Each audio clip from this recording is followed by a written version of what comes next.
les amis et bienvenue sur ma chaîne, bienvenue aux nouveaux et bon retour aux anciens. Aujourd'hui je suis super contente parce que j'ai passé la barre des 300 abonnés. Tout ça c'est grâce à vous. Pour certains ça peut être petit mais pour moi c'est très grand parce que j'ai commencé à zéro. Et donc voilà, je suis très reconnaissante et je vous dis merci, je vous fais des gros bisous. Et à cette occasion je vous sors une nouvelle vidéo qui sortira aujourd'hui parce que ouais, maintenant moi je suis devenue superwoman, je filme, je poste, je filme, je poste, je filme, je poste.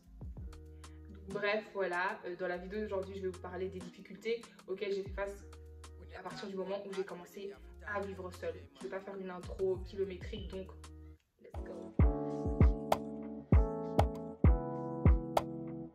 Mon premier point, les gars, c'était la solitude. J'ai pleuré et j'ai pleuré. Franchement, j'appelais ma meilleure amie tous les jours. En fait, j'avais des moments up and down. Donc, quand je suis arrivée aux États-Unis, j'étais d'abord en famille pendant 1 mois. Et puis, j'ai emménagé toute seule. Et au début, c'était vraiment, donc voilà, j'ai pas d'amis.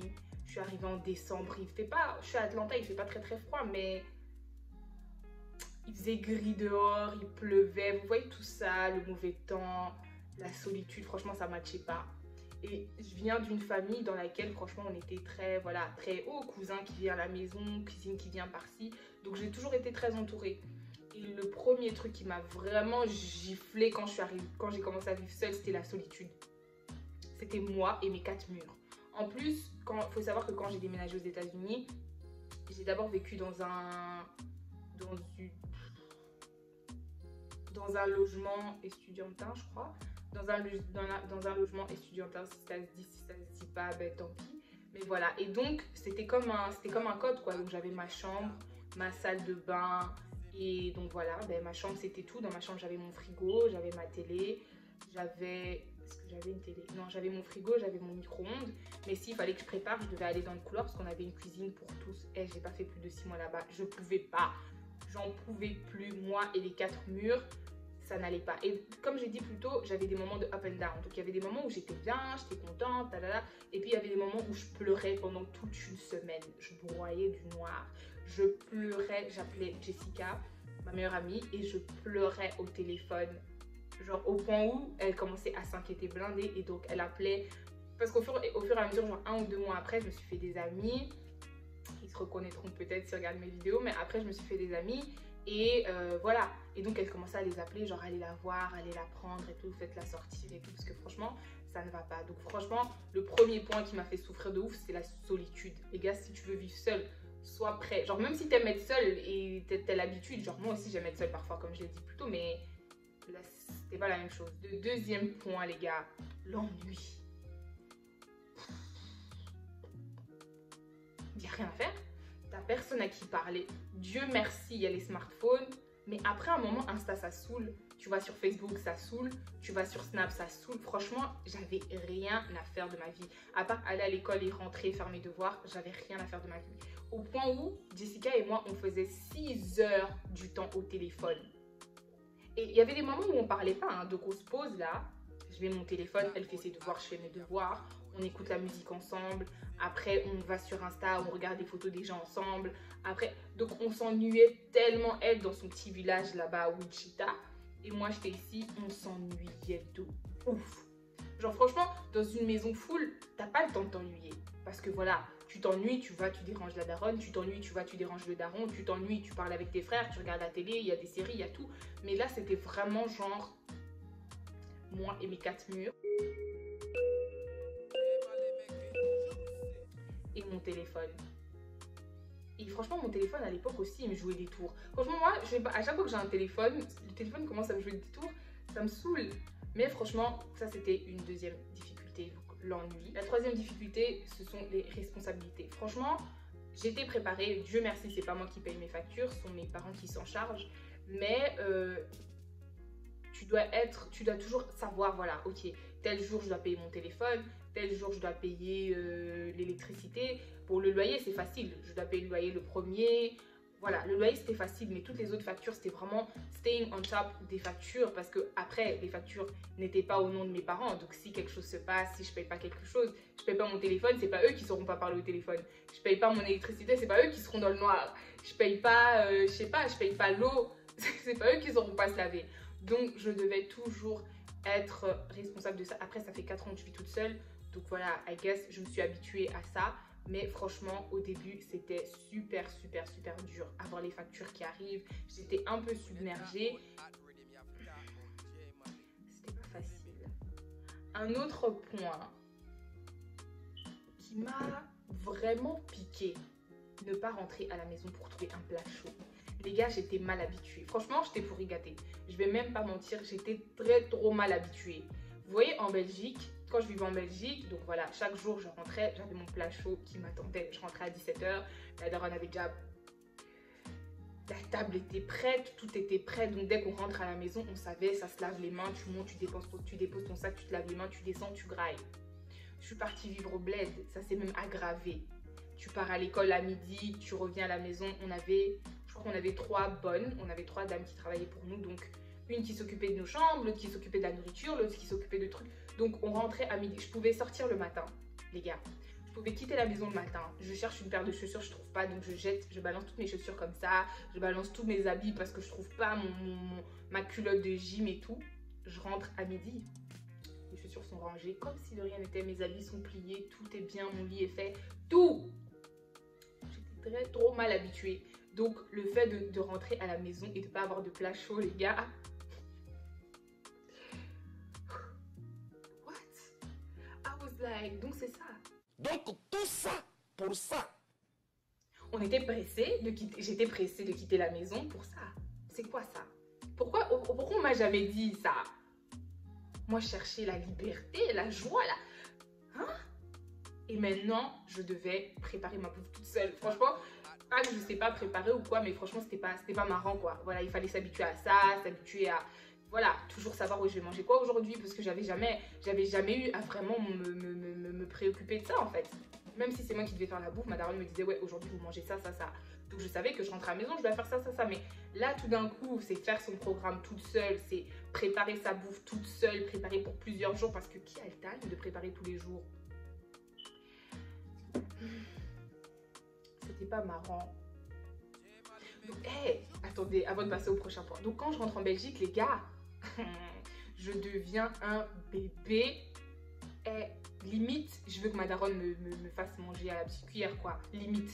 Franchement, son temps. Le prochain point, c'est organiser son temps. Parce que franchement, comme j'ai dit, il faut savoir s'organiser, en fait. Et ça, c'était aussi un peu compliqué pour moi. Il fallait savoir que je partais à l'école le matin et j'habitais un peu loin de l'école, donc je faisais 1h30 de trajet, les transports, etc. Donc, je partais à l'école le matin. Donc, je me réveillais super tôt pour arriver à l'heure parce que j'avais cours à 9 h. Donc, je quittais la maison à 7 h 30, j'étais déjà dehors. Rentrer à la maison, il était presque 17 h, 16 h. J'avais sommeil, donc il fallait siester, faire ses devoirs, faire à manger. Donc, l'organisation de son temps aussi, c'était un point super important et assez difficile au départ. Bon, après, je me suis habituée, tu sais que, ok, je prépare à telle heure. Et en fait, je crois qu'au début, ce qui me dérangeait aussi, c'est que je partageais les cuisines, en fait. Et que je suis quelqu'un d'antisocial, donc j'aimais pas. Donc, pour que je prépare, il fallait qu'il y ait personne dans la cuisine. Donc, vous imaginez, je passais dans le couloir et tout, je jetais un coup d'œil dans la cuisine pour voir s'il y avait quelqu'un. Et s'il y avait quelqu'un, je rentrais, je mangeais des céréales. Je me faisais souffrir. Ah, Kelly. Ne pas aimer être avec les gens, c'est pas une vie facile, je vous jure. J'aimais pas. Donc, s'il y avait quelqu'un dans la cuisine, je mangeais pas. Je mangeais des céréales. Donc, ma daronne, c'est pas ça, donc elle peut me gifler. Mais franchement, ouais, non, et j'ai perdu du poids parce que je mangeais que des céréales. Et quand il fallait préparer, donc je partais de la cuisine, je faisais des trucs vite fait pour pas être là pendant longtemps. Ouais, quoi. Franchement, c'est ça aussi, c'était pas facile. Un autre point, c'était faire les courses. Franchement, être habitué à être à la maison, vous allez au magasin une fois, vous faites des grosses courses, etc.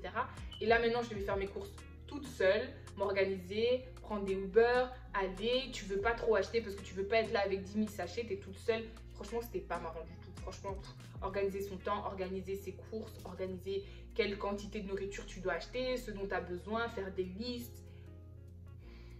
Mal à la tête. Ok? Mal à la tête. Le dernier point que tout le monde recherche en fait, c'est le point qu'on recherche tous quand on dit qu'on veut quitter la maison, on veut vite grandir, c'est la liberté. Vous savez, franchement, être libre, c'est bien. Bon, je sais que là, on était en confinement ou on est en confinement, dépendant de là où tu es. Et même pour ceux qui n'aiment pas sortir, le simple fait de savoir que tu peux sortir dès que tu veux sortir, tu sors, ça fait du bien. Mais là, en fait, j'ai déménagé seule, donc je pouvais faire ce que je voulais. Et maintenant, il fallait discerner. Heureusement que le Saint-Esprit est là. Le Saint-Esprit nous aide à discerner aller où, avec qui. Et franchement, des fois, je m'assieds et je me pose et je me dis, mais j'ai fait ça, je suis allée tel endroit avec telle personne. Ça aurait pu mal tourner, en fait. Je suis partie... Donc, quand tu y penses, franchement, la liberté, surtout quand tu viens de... Ok, heureusement, moi, j'ai pas eu un électrochoc, genre, je suis pas passée de la prison à la liberté, non. Quand même, chez moi, je pouvais sortir, je pouvais partir à des fêtes, je pouvais sortir avec mes amis, je pouvais aller manger au resto. Donc, je connaissais un peu la liberté. Bien sûr, je devais demander la permission à chaque fois, mais j'étais quand même un peu libre. Donc, voilà, je suis pas passée de A à Z. Mais, voilà, quand j'ai emménagé toute seule, là maintenant j'avais la liberté absolue. On a un gros décalage horaire, je peux ne pas rentrer à la maison pendant 4 jours, mes parents ne sauront pas. Et c'est là que la maturité intervient en fait. J'ai dû vraiment grandir en maturité, savoir dire non, savoir où aller, savoir voilà, en fait, savoir dire non, savoir dire que voilà, moi j'irai pas là-bas, pas avec telle personne, je veux pas être vue avec telle personne, ce ne sont pas des bonnes fréquentations, je ne sors pas jusqu'à pas d'heure. Franchement, c'était aussi difficile de s'adapter en fait, parce que la liberté c'est bien beau. C'est bien beau. Et puis demain tu finis découpé quelque part parce que t'es sorti avec quelqu'un qu'il fallait pas et on brûle tes ossements dans les bois. Je regarde beaucoup d'histoires de crimes, mais franchement les gars, c'est réel. Donc la liberté c'est bien beau, mais il faut savoir comment s'adapter à ça, comment, malgré le fait d'être libre, rester sage, rester safe, rester tout ça. Et franchement, je sais que quand on veut quitter la maison des parents, on est pressé. Je sais que quand j'étais petite, je disais, moi, I can't wait. Si je pouvais même sauter de 12 ans à 18 ans pour quitter la maison, j'aurais sauté, les gars. Et maintenant que j'ai 22 ans, si on me dit de sauter et de retourner à 13 ans pour manger les plats de Madara, je retourne sec. Et je saute. Sautez! Je cours. Je vais faire un de ces sprints. Je vous jure, ne soyez pas pressés de quitter le cocon familial. Ne soyez pas pressés. Franchement, la vie est là. On a toute la vie devant nous. Tu quitteras la maison, tu iras vivre seul avec ton mari, X, Y, Z, etc. Sois pas pressé. Et là, je parle à mes abonnés qui vivent encore chez leurs parents. Peu importe ton âge, parce qu'il y en a qui vivent chez leurs parents jusqu'à 25 ans, 23, whatever. Moi, j'ai quitté la maison tôt. Et franchement, it was worth it, ok? Like, ok, j'ai beaucoup grandi en maturité. Ok, j'étais bien contente de goûter à la vie. Mais croque la vie et elle te croquera. Aussi. Donc, il faut croquer la vie doucement. Faut pas être là, YOLO, hey, hey. Non, doucement. Doucement. Ton temps viendra. Et franchement, il faut être prêt mentalement. Quand tu vas vivre seul, commence pas à te dire, ouais, pense pas seulement aux soirées et à la liberté. Pense à tout ce qui va avec, les responsabilités, les amis que tu emmènes chez toi, savoir que c'est a safe place. Tu vas faire ta lessive seule. Tu vas ranger seule. Tes courses seule. Toute seule. Ok, sois prête. Et voilà, donc voilà mon petit conseil d'aujourd'hui. En tout cas, je vous fais des gros bisous. Et je vous dis à la prochaine vidéo qui sortira d'ici 3 jours. Mouah, mouah, mouah, mouah.